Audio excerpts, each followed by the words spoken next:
buenos días, amigos de Entrevistas en TV y de Su Mundo TV. Permítanos de nuevo llegarles una vez más. Hoy domingo, hoy es 12 de febrero del año 2022.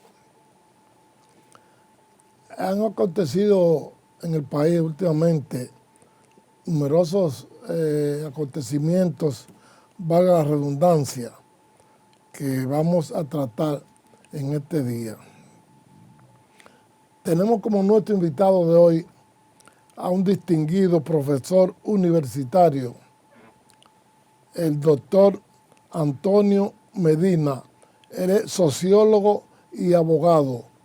Es vicerrector de la Universidad Autónoma de Santo Domingo, la UAS, y también él es el director general de Cooperación y Relaciones Nacionales e Internacionales de la UAS. De manera pues que este distinguido profesional ocupa un puesto muy importante en el tren universitario. Recientemente, la pasada semana, el doctor Medina estuvo en Ecuador, donde participó como observador de un proceso electoral interno que se celebró en aquel país sudamericano. Él fue en representación como observador a nombre del Consejo de Expertos Electorales de Latinoamérica. En ese sentido, con él vamos a conversar en este día sobre este y otros temas de mucho interés. Buenos días a todos los amigos televidentes, agradecer la invitación en esta nueva casa, este importante canal, Su Mundo TV. Así mismo. Recientemente, específicamente el pasado domingo, en Ecuador hubo una importante elección interna, donde se cogieron autoridades municipales y de otra índole. Y usted, como decíamos, estuvo allí como observador a nombre del Consejo de Expertos Electorales Latinoamericanos. Quisiéramos que nos hablara sobre este proceso, cómo fue que se desenvolvió. Así es, Félix. Nosotros somos parte, asesor del Consejo de Expertos Electorales de Latinoamérica, el CELA, que es una organización que agrupa a personalidades vinculadas al derecho, a las elecciones, a los procesos electorales, académicos de toda Latinoamérica. El pasado domingo se desarrollaron en el hermano pueblo de Ecuador las elecciones seccionales, elecciones de referéndum y también para escoger el Consejo de Participación Ciudadana y Control Social. O sea, unas elecciones muy importantes porque se iban a escoger las autoridades locales, los prefectos, concejales, alcaldes, los miembros de ese Consejo de Participación Ciudadana y Control Social, que es un consejo de mucha trascendencia en el hermano pueblo de Ecuador, responsable de escoger otras autoridades como el Contralor y otras instituciones, autoridades de otras instituciones. El capítulo de la participación ciudadana de allá de Ecuador. No, eso es otra cosa, porque esto es una ONG, es una institución, un organismo que existe en Ecuador, responsable, por ejemplo, de escoger el Contralor y otras autoridades, de mucha autoridad, de mucha importancia este organismo.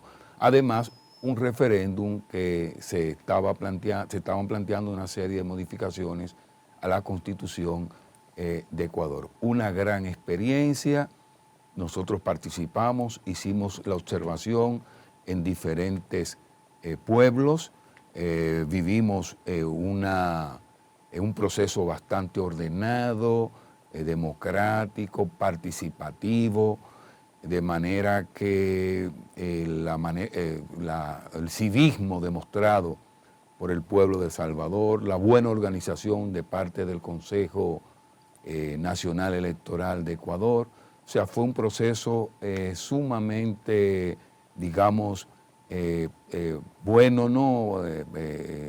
Que fortaleció la democracia y la institucionalidad en ese pueblo. Aparte de ustedes, ¿asistieron otras personalidades aquí del país a ese como observadores? Correcto, habían representantes de la Junta Central Electoral, del Tribunal Superior Electoral, participó el presidente del Tribunal Superior Electoral, el magistrado Camacho y otros miembros, y de otras organizaciones también, no solo de República Dominicana, sino de toda Latinoamérica, incluso de la Unión Europea, de la Organización de Estados Americanos. Fue bien observado ese proceso. Y ahí están todos los resultados, porque son experiencias muy buenas, porque ustedes saben que nuestros países de Latinoamérica tienen características comunes, tenemos problemas similares, y siempre es bueno asumir, vivir esas experiencias para beneficio de nuestras democracias. Yo creo que esa observación, esa integración, ese empoderamiento del pueblo ecuatoriano ha tenido su impacto positivo para la democracia de ese país. Háblanos algo sobre el Consejo de Expertos Electorales Latinoamericanos. Sí, es una institución, como dije al principio, que reúne a personalidades, a exmiembros de los organismos electorales de Latinoamérica, académicos, a todos vinculados al conocimiento, a lo que es la participación en diferentes instituciones vinculada a esa área tan importante como son los procesos electorales de Latinoamérica. En ella participan personalidades de casi todos los países de Latinoamérica y somos invitados y también participamos como observadores en las misiones de observación electoral en los procesos electorales de toda Latinoamérica. También organizamos seminarios, eventos para discutir, debatir temas de interés vinculados a esa temática.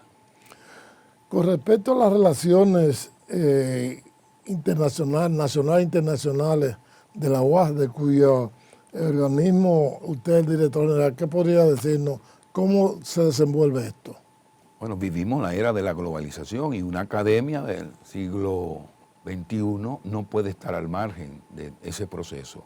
Y la UAS y esta gestión que encabeza el rector Editrudis Beltrán Crisóstomo, uno de los ejes fundamentales de su plan estratégico es la internacionalización, fortalecer los vínculos de cooperación con instituciones académicas y con otros organismos en el plano internacional, sino también nacional. Y ese gran trabajo lo hemos hecho en estos 6 meses, ampliando esos vínculos, lo que es la movilidad profesoral, estudiantil, el fortalecimiento con academias de América Latina, de Estados Unidos, de Europa, incluso de Asia. Es decir, que hemos ampliado ese radio de acción de nuestra universidad para posesionarla, porque el eje internacionalización es de suma importancia para el posicionamiento de una academia. Y ese trabajo lo estamos haciendo, ampliando esos vínculos y relaciones. Nosotros hemos firmado múltiples convenios en el plano nacional con instituciones del Estado, con otras instituciones de la sociedad civil, con universidades de Estados Unidos, de Europa. O sea que el trabajo se está haciendo y es parte, como dije, del plan estratégico de esta gestión. En ese sentido, creo que nuestro rol ha sido desempeñado con eficiencia. En estos 6 meses que lleva de gestión, la actual gestión del maestro Editrudis Beltrán, ¿cómo marcha la UAS a su juicio? Muy bien, en todos los aspectos, en lo académico, en la investigación, en la extensión, en la institucionalidad. La universidad se está haciendo el trabajo, incluso nuestros servidores universitarios han sido beneficiados con conquista. Recientemente se le aumentó el 15% al salario de los profesores, de los empleados. A nivel estudiantil, los ciclos académicos se están desarrollando de forma normal y a todos los niveles. Estamos en un proceso de evaluación de nuestra academia, la evaluación quinquenal. O sea que el trabajo se está haciendo y ya incluso el posicionamiento de la universidad en el plano nacional se ha fortalecido, ampliando incluso lo que es la presencia de la universidad con apoyo del gobierno, porque tenemos que reconocer el gran apoyo que le ha dado y le está dando el presidente Luis Abinader a la universidad, abriendo otras extensiones en el país, porque donde quiera que llega la UAS hay un impacto en lo económico, en lo cultural, en lo educativo, y la comunidad generalmente exige, pide que se instalen extensiones y centros en diferentes lugares. O sea, ahora mismo nosotros tenemos presencia en 23 de las 32 provincias que tiene el país. Y el presidente ha apoyado y ha estado presente en todo este proceso de ampliar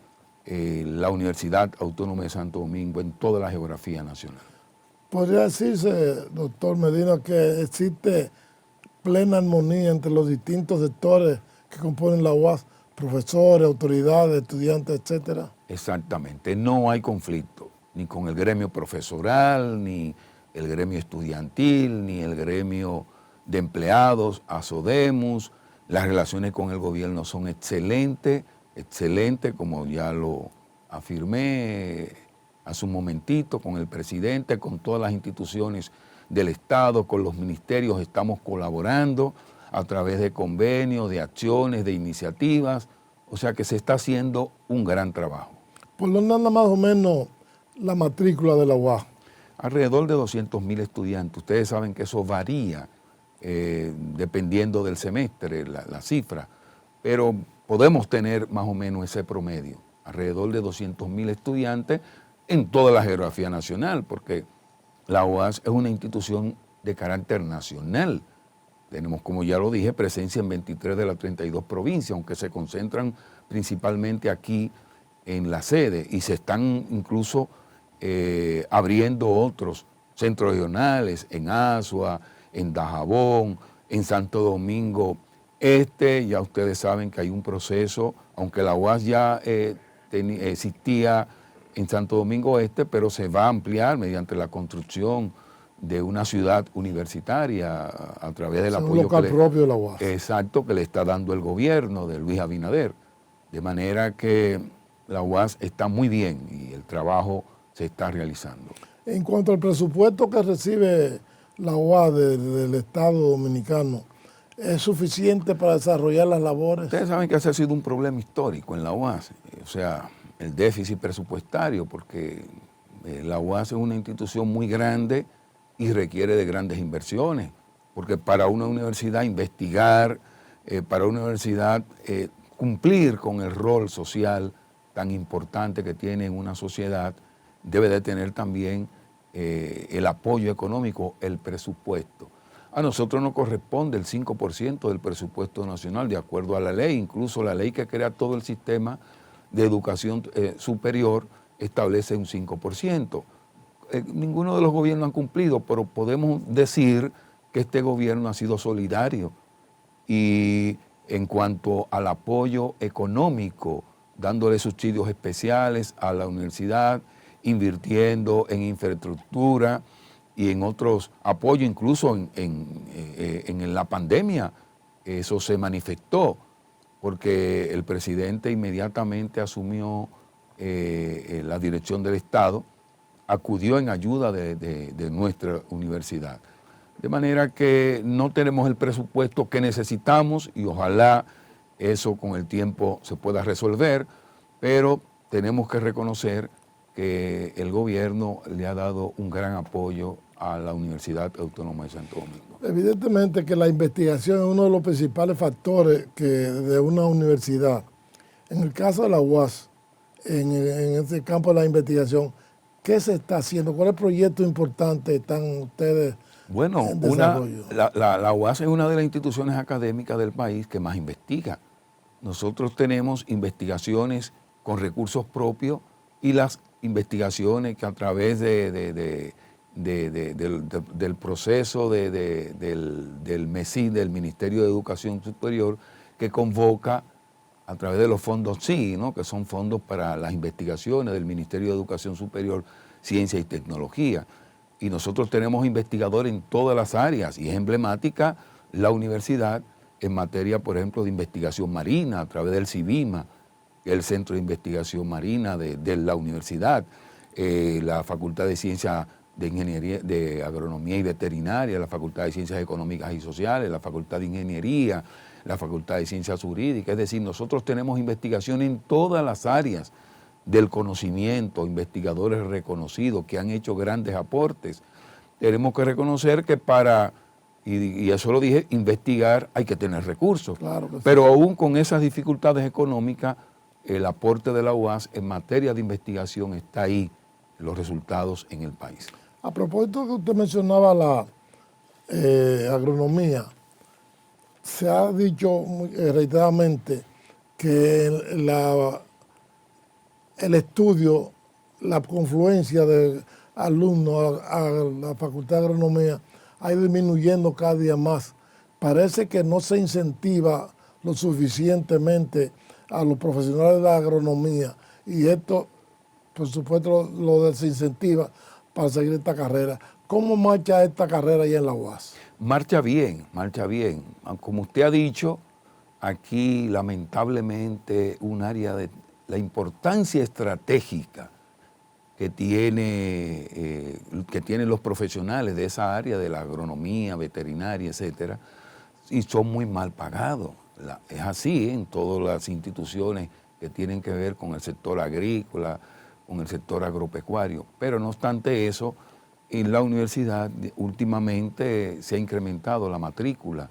Hay muchos estudiantes del área de agronomía, del área de veterinaria, los programas de investigación que se desarrollan en esa importante facultad. Es decir, que pienso que la situación ha ido mejorando en cuanto a la matriculación en las carreras que dependen de esa facultad. Evidentemente en un país como el nuestro, que está en vía de desarrollo y que depende mucho de la agricultura, que es uno de nuestros principales campos, la carrera de agronomía y veterinaria es muy importante. Sumamente importante, sumamente importante. Creo que hay que promover, mejorar las condiciones de esos profesionales para incentivar a que nuestros estudiantes ingresen a esas carreras. Y creo que los aportes que ha hecho esa facultad son inmensos en materia de investigación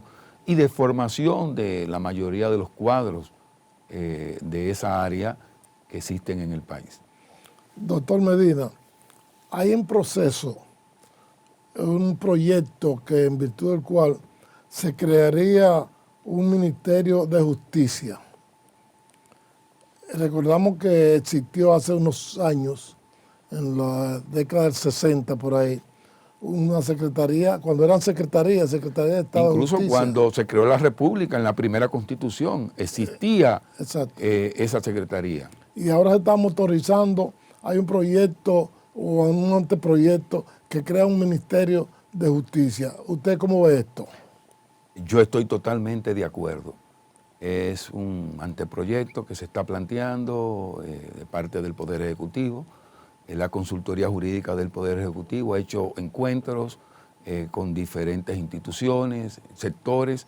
Recientemente se desarrolló un encuentro en la Universidad Autónoma de Santo Domingo con representantes de las universidades, de las facultades de Derecho y escuelas de Derecho de todo el país, donde se debatió y se plantearon las diferentes posiciones al respecto, también con instituciones de la sociedad civil. Nosotros estamos de acuerdo con ese proyecto, porque ahora mismo existe la Procuraduría General de la República, que concentra una serie de funciones que no deberían de estar ahí, porque un fiscal general o un procurador debe de estar orientado, el Ministerio Público, a la persecución criminal, a esa parte fundamental, pero la administración de las penitenciarías, el INACID, y otras cuestiones que son meramente administrativas deben de estar a cargo de ese Ministerio de Justicia para descentralizar y dejar que lo que sería la figura del procurador, del Ministerio Público, de un fiscal general, que pudiera denominarse así también, se enfoque y esté orientada a lo que es su función básica, o sea, la persecución criminal, los procesos en ese ámbito de la justicia. Esto también fortalecería, ¿no?, lo que es el rol del Ministerio Público como tal. ¿Realmente existe, a su juicio, un Ministerio Público independiente como ha sido el deseo, el criterio del Poder Ejecutivo, el presidente Luis Abinader y de la propia Procuradora General de la República, de que el Ministerio Público sea independiente? ¿Usted cree que existe tal cosa? Bueno, hoy tenemos un Ministerio Público encabezado por la doctora Miriam Germán, que realmente tiene independencia en sus actuaciones. Yo creo en la competencia, en la idoneidad de quienes están dirigiendo al Ministerio Público. Pero lo que en términos reales, eso puede cambiar mañana, porque ¿quién designa al Procurador General de la República? Es el Presidente de la República. Entonces es un aspecto que hay que ver para que la independencia, la designación de ese órgano tan importante del sistema no sea designado. Y eso incluso está planteado en una posible reforma de la Constitución. Y eso que se ha ahora mismo sugerido, que está en debate, de la creación de un Ministerio de Justicia, yo pienso que coadyuvaría a eso, ¿no?, a desvincular lo que es la función de un ministerio público, la función de un ala tan importante de los procesos judiciales, como es el rol que juega un ministerio público, que esté separado de la parte administrativa y que la designación del Procurador General de la República no sea de parte del Presidente de la República, sino que sea un órgano especializado o un sistema, un procedimiento que realmente en términos efectivos fortalezca la independencia de esa ala tan importante del sistema de justicia. El Senado de la República acaba de aprobar recientemente, sin las llamadas 3 causales en primera votación, el proyecto de ley sobre el Código Penal. Este Código Penal tiene 139 años de existencia en la República Dominicana, de manera que es considerado arcaico y merece que se le modifique, etcétera. Quisiéramos su opinión sobre este caso.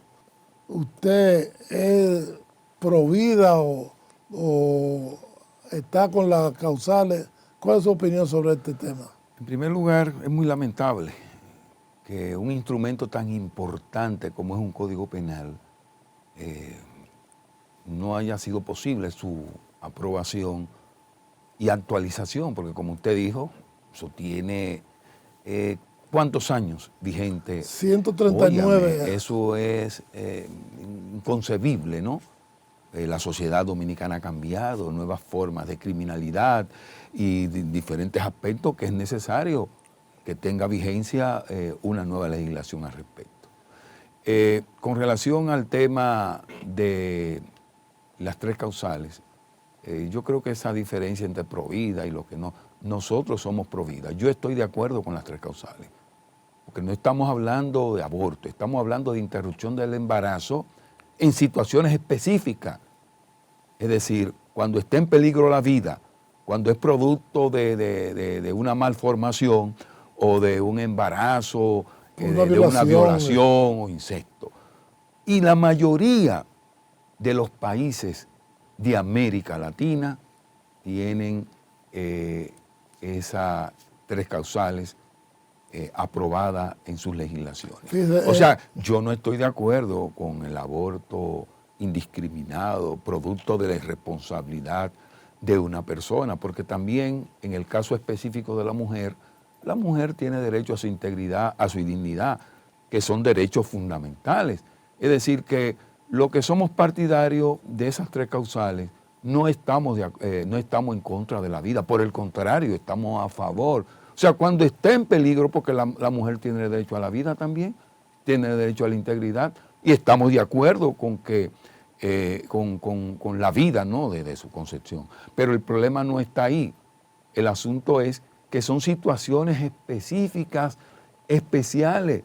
Y de América Latina, yo creo que 2 o 3 países apenas mantienen vigente ese tipo de prohibición. Entonces, no se aprobó. Perdón, en El Salvador es fuerte la ley contra en El Salvador. Ahí a cualquiera le meten 30 años. No, en El Salvador, exactamente. Pero no es que uno esté en contra, porque yo soy cristiano. Yo creo en la vida, defiendo el derecho y no estoy de acuerdo que alguien por irresponsable embarace a una mujer o qué sé yo qué. No. Estamos hablando de situaciones especiales que justifican totalmente y que no son contrarias a la Constitución.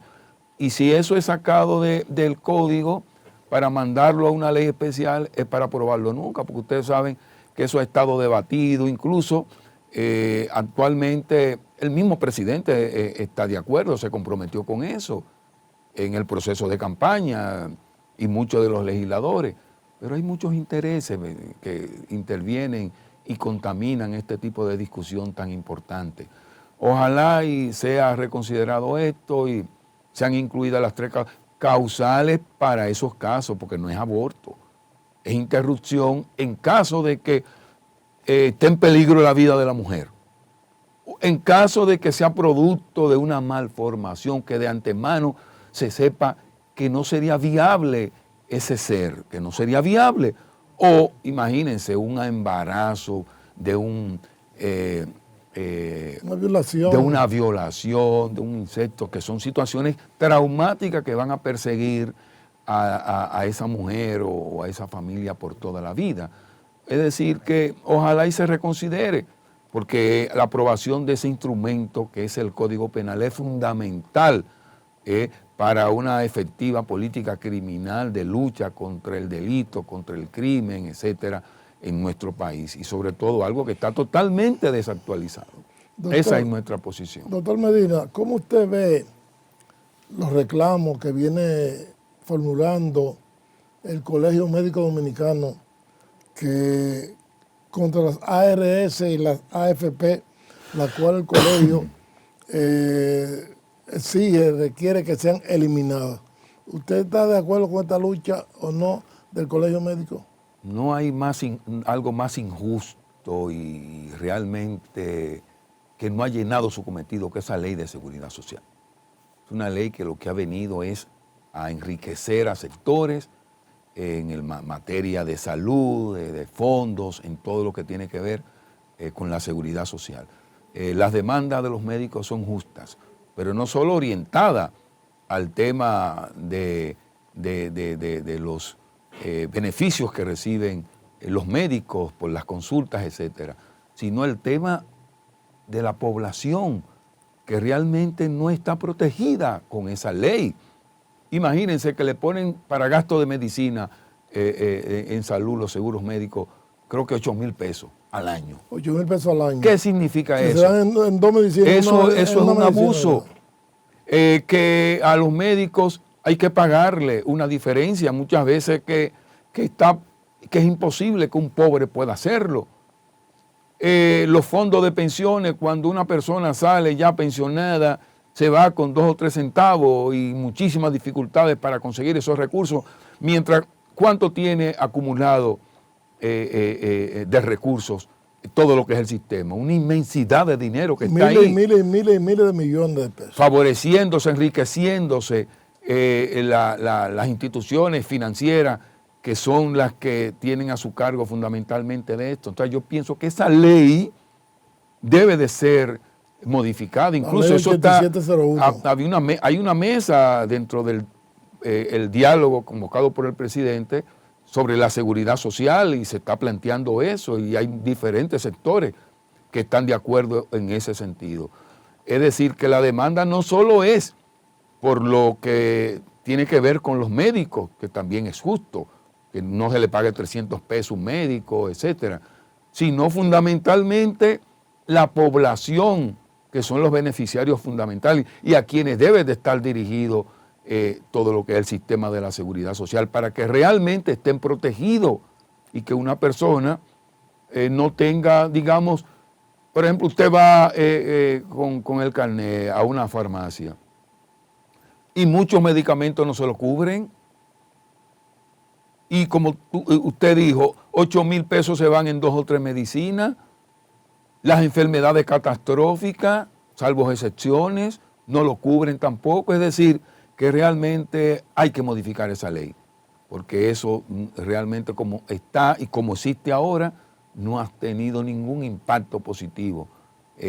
Quizá en algo, ¿no? Porque nada es absolutamente malo, pero realmente hay que adaptarla a lo que son los intereses de la población dominicana.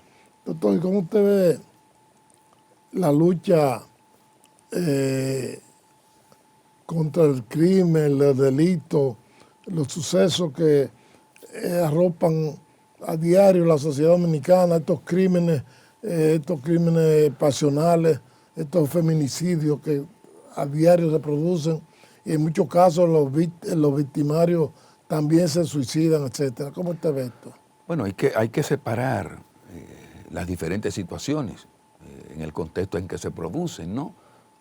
Porque no es lo mismo la delincuencia común, los rateros, los que andan robando en la calle, atracando, que lo que ocurre, por ejemplo, con una pareja, los feminicidios. Detrás de este tipo de crimen hay un problema cultural, de educación, de lo que es el machismo ancestral que existe en la sociedad dominicana, que se cambia solo con la educación, que el hombre cree que la mujer es posesión de él, cuando es su pareja, cuando se casa con ella, y eso no es así. Y fíjense que eso es un asunto tan complejo, tan difícil, que se suicidan. Es decir, que no es un problema de pena, usted puede condenar y ponerle la pena mayor, como sería correcto también, a quien comete un crimen en el caso de un feminicidio. Pero si la persona se suicida, no está pensando en las consecuencias. Entonces es un problema de política del Estado en materia de educación, de ir creando una cultura que rompa con ese machismo que muchas veces se manifiesta en todas las expresiones de nuestras vidas. Y yo creo que ahí es que está la raíz en esa parte. Lo otro ya es parte de la política criminal del Estado, porque el crimen es un fenómeno complejo, es un fenómeno que tiene implicaciones socioeconómicas, socioculturales, sociopolíticas, y el Estado como responsable de la persecución criminal en términos generales y con la intervención de la sociedad, debe definir estrategias que estén orientadas a mejorar las condiciones para que muchos de esos jóvenes que no tienen ninguna expectativa en términos de educación, de economía, no puedan dedicarse realmente a violar las normas. ¿Está usted de acuerdo con que se aumente, que haya un cúmulo de penas y que a una persona que haya cometido un delito, que le vayan impuestos 20 años y haya otro delito también con eso, que se le atribuya, se le aumente el cúmulo de penas? ¿Usted está de acuerdo? Yo estoy de acuerdo con que determinados hechos criminales merecen ese tipo de sanción, el incremento de la pena. Pero como dije anteriormente, el problema no hay que verlo cuando abordamos el tema de la criminalidad solo con el incremento de la pena, porque hay países que existe la pena máxima. ¿Cuál es la pena máxima? La muerte. La muerte. La muerte, cuando es condenado a muerte una persona. Pero eso definitivamente ha evitado que se produzcan esos hechos. No. El problema va acompañado también dentro de políticas de Estado para realmente no erradicar totalmente, porque es imposible que no exista la criminalidad, porque en toda sociedad siempre van a existir los hechos antisociales, personas que se disocian de lo que son las normas socialmente establecida, pero sí mejorar las condiciones de vida de esos individuos que definitivamente están en el marco de la pobreza, la vulnerabilidad social en todos los órdenes, personas que no tienen ninguna expectativa, que no pueden estudiar, no trabajan, se dedican a cometer hechos criminales dentro de lo que la criminalidad es común, pero tenemos la delincuencia de cuello blanco, que es quizás la más nociva, la corrupción en términos generales, que debe de ser perseguida de manera drástica. Entonces, el tejido social es afectado por ese cáncer que es la criminalidad. Y la sociedad debe de tomar medidas en ese sentido, pero medidas integrales, bajo una visión holística que tome en cuenta todos los factores que intervienen en este tipo de fenómenos. A propósito de corrupción, doctor, recientemente fue enviado a juicio de fondo el caso llamado por el Ministerio Público Antipulpo, donde se involucra a algunos familiares del expresidente Danilo Medina. Ha habido 3 condenas de estos acusados y hay 19 que están en juicio de fondo, incluyendo a 2 hermanos del expresidente Medina, los señores Juan Alexis Medina Sánchez y la señora Carmen Magali Medina Sánchez. ¿Cómo usted ve este caso? La corrupción ha sido un flagelo que ha afectado históricamente a la sociedad dominicana y hay que enfrentarlo, porque definitivamente le hace un daño terrible a cualquier país, lo que es la corrupción, robarse los fondos del erario, lo que le corresponde a la sociedad para beneficio de la población. Entonces se los roban. Siempre que se siga el debido proceso, hay que combatir, sancionar drásticamente a los responsables, porque la corrupción y la impunidad siempre han ido hermanadas, ¿no? Porque en la medida en que haya impunidad, se incrementa la corrupción. Es un círculo vicioso que hay que romperlo, Y creo que todas las acciones que estén orientadas precisamente a perseguir, a procesar, siguiendo, reitero, el debido proceso, son orientadas, y que no sea de manera dirigida solo a un sector, no a cualquiera que lo haga, de pasados gobiernos, del presente del gobierno, del futuro, porque hay que romper con eso, a desentar la política, a desentar la administración de los fondos del Estado.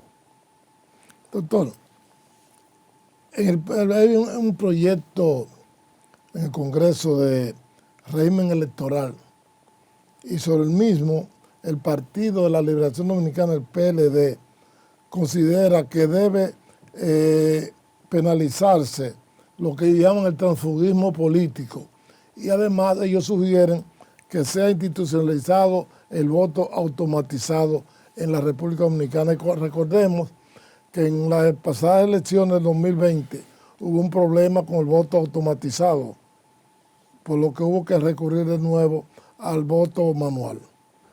Miren, aquí se han presentado diferentes proyectos para modificar el régimen electoral, la ley electoral.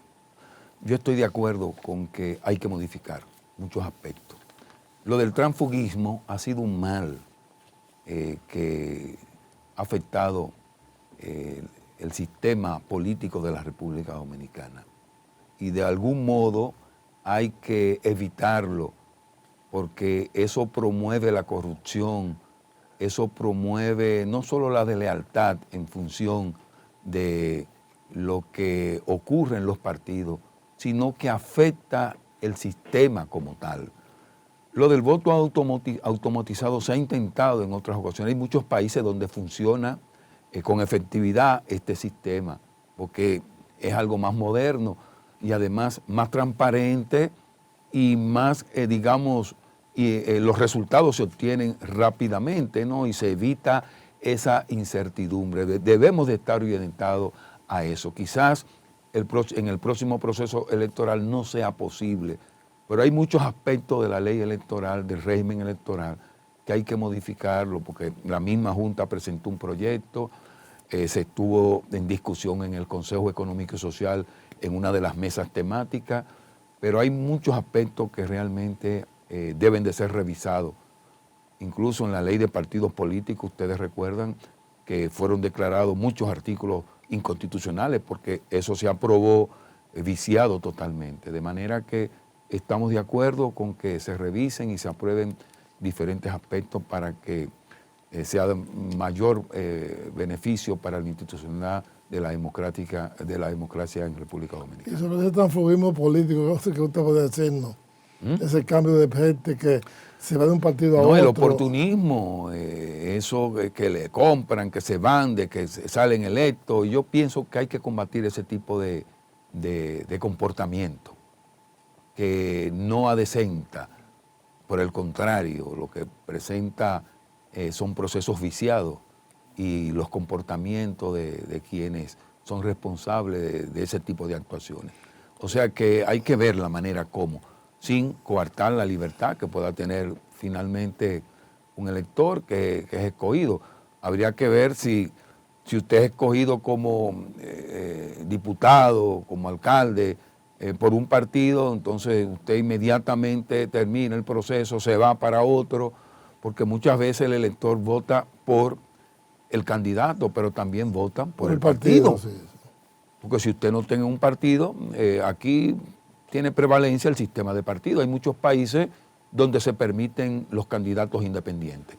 Pero pienso que hay que tratar de combatir ese mal que es el transfugismo en el sistema político. Aquí en el país, de hecho, muy de moda, se ha puesto muy de moda ese transfugismo. Y no, diariamente uno ve en la prensa. En todos los partidos se ha dado eso, en todos.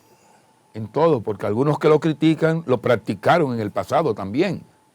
Ustedes, depende, si en un momento dado me perjudica a mí, entonces critico al partido que está en el gobierno porque me compró tal. Pero cuando están en la oposición cambian de opinión, pero no importa de dónde provenga esto, eso hay que combatirlo porque le hace daño al sistema político, al sistema electoral, yo pienso, ¿no?, de nuestro país. Doctor, y para el 2024 ya, las elecciones generales del país, ¿cómo usted ve el ambiente? ¿Cómo usted ve que se presenta la situación? Yo lo veo dentro del marco de la normalidad. Estamos en un año preelectoral, en los preparativos, ya los partidos fundamentales del sistema prácticamente tienen sus candidatos, todos, y nada, que rija la institucionalidad y se respete la ley en ese sentido, ¿no? Porque eso al final va a beneficiar a nuestro país y que salgan y que se respete la voluntad popular, es lo más importante. Así es.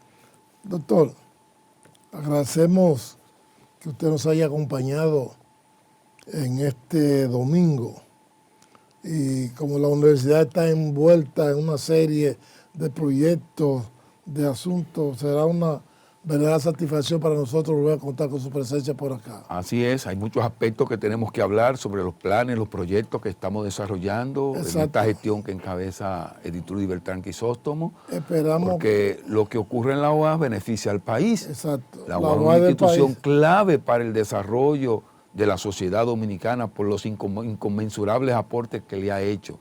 Entonces somos la universidad del Estado, somos la institución que aporta a los profesionales y en diferentes aspectos de la vida de República Dominicana. Así que vamos luego a hablar con más detalle de esos planes y proyectos que estamos desarrollando. Muchas gracias, doctor.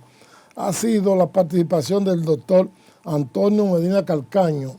Él es sociólogo, abogado, es vicerrector de la Universidad Autónoma de Santo Domingo y actualmente es director general de Cooperación y Relaciones Nacionales e Internacionales de la Universidad del Estado. Antes de concluir, debemos recordarles que estamos en los canales 101 y 1101 HD de Claro, el canal 46 de Win Telecom, canal 10 de Telecable Dominicano, en el canal 647 de Amazon Fire TV, en más de 40 sistemas de cable en las provincias del país, en el satélite Eutel para los Estados Unidos y todo el continente americano, en todas las plataformas digitales disponibles y en nuestra página web, sumundotv.com. Bien, hasta el próximo domingo, si el Señor lo permite. Dígame los canales para yo.